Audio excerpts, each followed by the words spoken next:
بسم اللہ الرحمن الرحیم۔ آج ہم انشاءاللہ غسل سے متعلق کچھ احکام پڑھیں گے، چونکہ ہمارے ابھی طہارت کا ہی باب چل رہا ہے۔ غسل کب فرض ہوتا ہے اور غسل کا طریقہ کیا ہے؟ رسول اللہ صلی اللہ علیہ وسلم نے فرمایا ان اللہ لا یستحی من الحق، اللہ تعالی حق بات کو بیان کرنے سے حیا نہیں کرتے۔ تو غسل کے جو مسائل ہیں ان میں بھی بعض دفعہ کچھ ایسی باتیں آتی ہیں جو بظاہر حیا کے خلاف ہیں، لیکن علم کی ایک بات ہے، سیکھنے اور سکھانے میں حیا اگر کریں گے تو پھر ظاہر ہے ساری زندگی جاہل ہی رہے گا انسان۔ اور غسل کے مسائل سیکھنا اس لیے ضروری ہے کہ غسل جب فرض ہوتا ہے تو جب تک مکمل غسل نہ ہو آپ کی نماز ادا نہیں ہوتی۔ رسول اللہ صلی اللہ علیہ وسلم نے فرمایا الماء من الماء، حدیث ہے کہ غسل فرض ہوتا ہے خواہش نفس کے ساتھ جسم سے منی خارج ہونے سے۔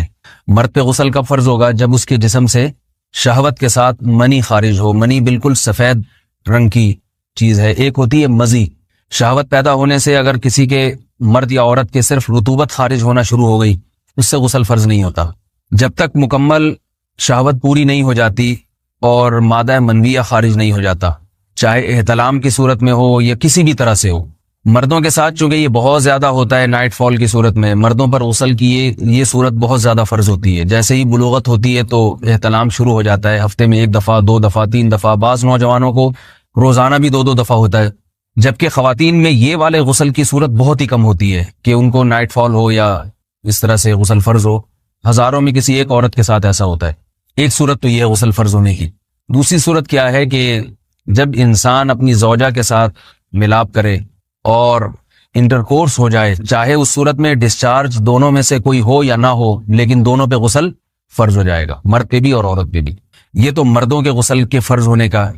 مردوں کے غسل میں ایک چیز یہ بھی ہے کہ اگر آپ نے رات کو نیند کی اور صبح آپ اٹھے اور آپ نے کپڑوں پہ نشان دیکھا، اب آپ کو یہ پتہ نہیں چل رہا کہ یہ منی کا نشان ہے یا مزی کا ہے، تو بھی آپ پر غسل کرنا فرض ہے۔ یہی سمجھا جائے گا کہ یہ آپ خواب میں ڈسچارج ہوئے ہیں۔ عورت پر جو غسل فرض ہوتا ہے ایک اور صورت میں ہوتا ہے کہ جب خواتین کو ایام آنا بند ہو جاتے ہیں، حیض یا نفاس سے جب پاک ہو جائیں تو بھی ان پہ غسل فرض ہے۔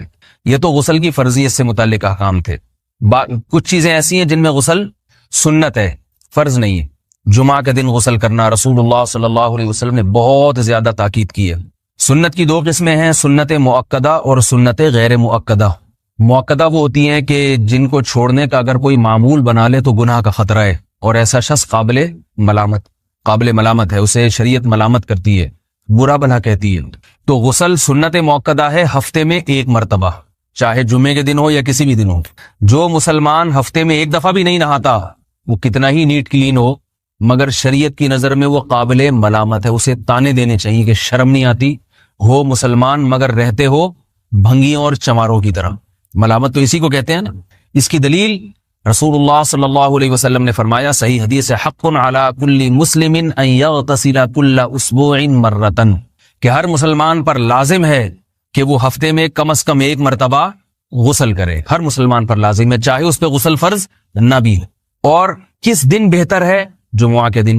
نبی صلی اللہ علیہ وسلم نے حکم دیا ہے کہ جمعے کے دن غسل کیا جائے۔ امام احمد ابن حنبل کا مذہب یہ ہے کہ جمعے کے دن غسل کرنا واجب ہے، صرف سنت نہیں ہے بلکہ واجب ہے، لیکن جمہور کا مذہب یہ ہے کہ سنت عمل ہے۔ غیر مسلم جب اسلام قبول کرتا ہے تو اس وقت بھی اس کے لیے غسل کرنا سنت ہے۔ جب ہم مردے کو نہلاتے ہیں تو جو مردے کو نہلائے اس کے لیے بھی خود غسل کرنا افضل ہے، سنت عمل ہے۔ عید کے دن غسل کرنا سنت عمل ہے۔ تو یہ وہ تمام مواقع ہیں جن میں غسل کرنا رسول اللہ صلی اللہ علیہ وسلم کی سنت ہے۔ غسل کا طریقہ کیا ہے؟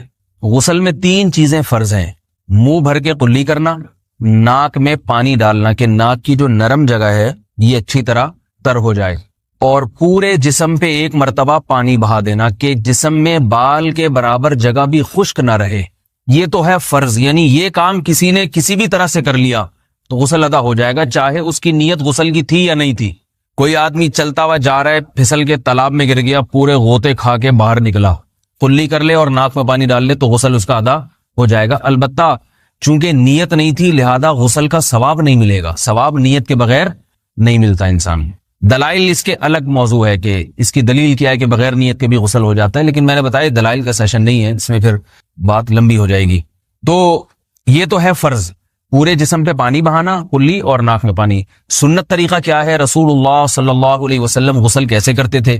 سنت طریقہ جس پہ جو اختیار کرنا چاہیے، وہ طریقہ یہ ہے کہ جب آپ غسل کے لیے بیٹھیں تو سب سے پہلے وہ جگہ دھوئیں جہاں نجاست اور ناپاکی لگی ہوئی ہے. نائٹ فال ہوا, کسی کو احتلام ہوا, تو جہاں جہاں گندگی لگی ہے پہلے اس جگہ کو دھوئیں. استنجا کریں, شرمگاہ کو دھوئیں اچھی طرح. سمجھ رہے ہیں بات کو؟ اس کے بعد ہاتھ دھوئیں اور مکمل وضو کریں جیسے ہم عام حالات میں وضو کرتے ہیں. مکمل وضو کرنے کے بعد دائیں کندھے پہ پانی ڈالا, لیفٹ سائڈ پہ پانی ڈالا. پہلے زمانے میں تو چلو سے غسل ہوتا تھا, ہاتھ دھو لیے تو اب چلو سے پانی لے کے یہاں ڈالا جا رہا ہے, چلو سے پانی لے کے یہاں ڈالا جا رہا ہے, پورے جسم پہ ملا جا رہا ہے, اور چلو سے پانی لے کے 3 دفعہ سر پہ ڈالا جا رہا ہے. تو آج کل چلو الو تو ہے نہیں, شاور کے نیچے جا کے کھڑے ہو جاتے ہیں. تو اس میں یہ کہ شاور کھولے اس میں کھڑے ہو جائیں, سارے چلو اس میں خود بخود ہی ہو جائیں گے, پورے جسم پہ پانی بہہ جائے گا.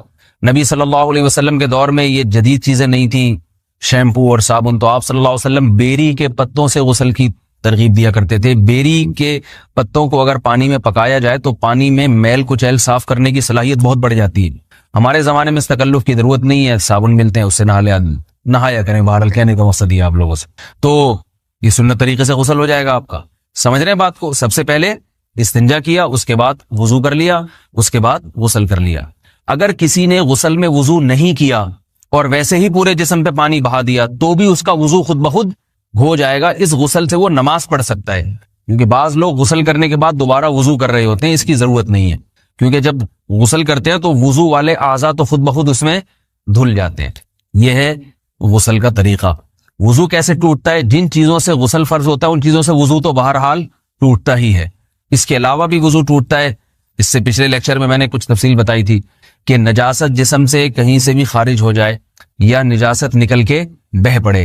اگر قضاء حاجت کی جگہوں سے نجاست خارج ہوئی ہے تو نظر بھی آ جائے وضو ٹوٹ جائے گا, اور قضاء حاجت کے علاوہ جگہوں سے اگر نجاست خارج ہوئی ہے, خون وغیرہ ہے جیسے, تو جب تک نکل کے بہے گا نہیں تو اس وقت تک وضو نہیں ٹوٹے گا. سمجھ رہے ہیں بات کو؟ وضو کا طریقہ کیا ہے؟ سب سے پہلے دونوں ہاتھوں کو دھویا جائے, 3 دفعہ کلی کی جائے, مسواک کی جائے, 3 دفعہ ناک میں پانی ڈالا جائے, پھر پورے چہرے کو پیشانی, یہ جو ہے جہاں سے پیشانی ہماری شروع ہو رہی ہے اور تھوڑی کے نیچے, تھوڑی جہاں ختم ہو رہی ہے, اور ایک کان کی لو سے دوسرے کان کی لو تک 4 اعضاء ہیں وضو میں دھونا فرض ہیں. 1 چہرہ, نمبر 2 بازو, نمبر 3 سر کا مسا, چوتھا ہی سر, اور نمبر 4 پاؤں کو دھونا. اس کی دلیل قرآن مجید کی مشہور آیت ہے فَاغْسِلُوا وُجُوهَكُمْ وَأَيْدِيَكُمْ إِلَى الْمَرَافِقِ. اللہ فرماتے ہیں ایمان والو, جب نماز کا ارادہ ہو تو اپنے چہروں کو اور اپنے ہاتھوں کو دھو, سر کا مسا کرو اور پاؤں کو ٹخنوں سمیت دھو. دھونے کا حکم ہے قرآن مجید میں. البتہ سر کے بارے میں یہ نہیں ہے پورے سر کا مسا کرو, بلکہ آ رہا ہے وَامْسَحُوا بِرُؤُوسِكُمْ. با کا لفظ ہے, با آتی ہے تبعیض کے لیے کہ سر کے بعض حصے کا مسا. اب بعض حصے کا قرآن حدیث میں کہیں تذکرہ نہیں ہے, تو اس میں فقہاء کرام کے اجتہادات ہیں.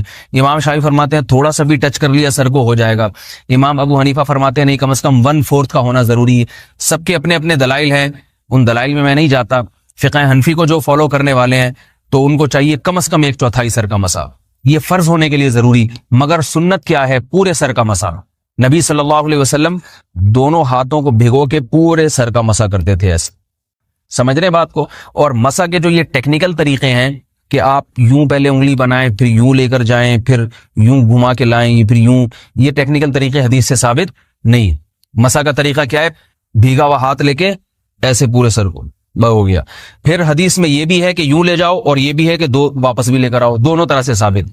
تو ایسے بھی کر سکتے ہیں کہ یوں لے جائیں, اور ایسے بھی کر سکتے ہیں لے کے جائیں اور پھر واپس بھی لے آئیں, دونوں طریقے جائز ہیں. لیکن کم از کم سنت اتنی ہے کہ پورے سر کا مسا ہونا چاہیے. بعض لوگوں کو شو مارنے کا شوق ہوتا ہے, اگر وہ واپس لائیں تو بال ان کے خراب ہو جاتے ہیں, کہتے ہیں یار یہ پھر مسئلہ خراب ہو جائے گا. تو پھر ایسے لوگ صرف یوں ہی لے جائیں کافی ہے. افضل تو یہ کہ یوں بھی لے جائیں, یوں بھی لے جائیں, دونوں طرح سے صحیح ہے. بہرحال دونوں حدیث سے ثابت ہیں.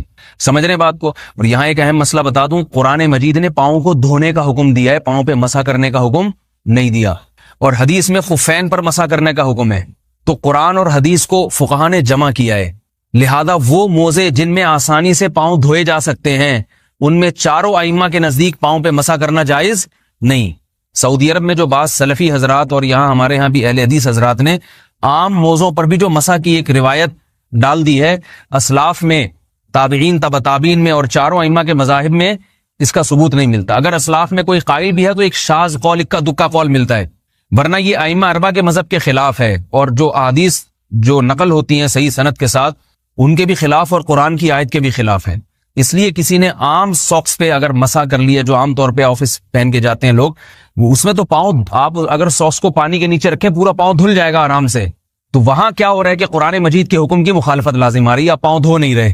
تو اس لیے ہم یہ سمجھتے ہیں کہ اس صورت میں نماز ادا نہیں ہوگی. سعودی عرب میں بعض سلفی حضرات نماز پڑھاتے ہیں، وہ ایسے ہی کرتے ہیں کہ عام ساکس پہ مسا کر کے نماز پڑھا لیتے ہیں. تو فتویٰ اسی پر ہے کہ ان کی اگر کسی کو یقین ہے کہ اس نے عام ساکس پہ مسا کر کے نماز پڑھائی ہے تو اس کے پیچھے نماز ادا نہیں ہوگی، کیونکہ قرآن کے مطابق اس کا وضو ہوا ہی نہیں ہے. صدیوں تک کوئی بھی اس قول کا قائل نہیں رہا ہے کہ عام ساکس پہ بھی مسا ہو جاتا ہے. یہ ابن تیمیہ رحمہ اللہ تعالیٰ 7ویں صدی میں اس کے قائل تھے، اور تابعین میں اکا دکا قول ملتے ہیں اس کے، لیکن شاذ قول ہیں، مرجوح قول ہیں جن پر امت نے فتویٰ نہیں دیا. اور اب سعودی عرب میں بعض سلفی حضرات اس کے قائل ہیں. ہمارے ہاں اہل حدیث حضرات بھی چونکہ اکثر سعودی عرب کے سلفی حضرات ہی کو فالو کرتے ہیں، تو انہوں نے بھی وہیں سے یہ فتویٰ لیا ہے. لیکن ائمہ اربعہ کے مذہب میں اور دلائل کے لحاظ سے دیکھا جائے تو یہ مذہب کمزور ہے. قرآن نے پاؤں کو دھونے کا حکم دیا، آپ دھوئیں گے پاؤں جب تک دھونا ممکن ہے. چمڑے کے موزے ہیں ان کو دھونا ممکن نہیں ہے اتارے بغیر، لہذا ان موزوں کے اوپر مسا ہو جائے گا. تو اس سے قرآن پر بھی عمل ہو جائے گا اور حدیث پر بھی عمل ہو جائے گا. اس لیے ائمہ اربعہ نے جو قرآن و حدیث کو سمجھ کے جو فیصلہ کیا ہے اس پہ چلنا ہمارے لیے زیادہ مفید ہے بنسبت آج کل کے جو علماء ہیں ان کی اپنی ذاتی آراء پر. اس لیے یہ بھی ایک وضو سے متعلق اہم مسئلہ تھا. سمجھ رہے ہیں؟ باقی تو ماشاءاللہ وضو کرنا سب کو آتا ہی ہے.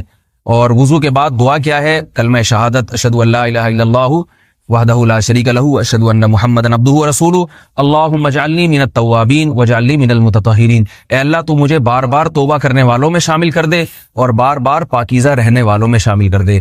توبہ اس لیے کہ میں نے ظاہری طہارت تو حاصل کر لی، مجھے روحانی طہارت بھی عطا کر دے. اگر میں نے گناہ کی ہوں تو مجھے ان سے بھی توبہ کی توفیق عطا فرما لے، تاکہ اس لحاظ سے بھی میرا وضو ہو جائے، اس لحاظ سے بھی میں پاک ہو جاؤں.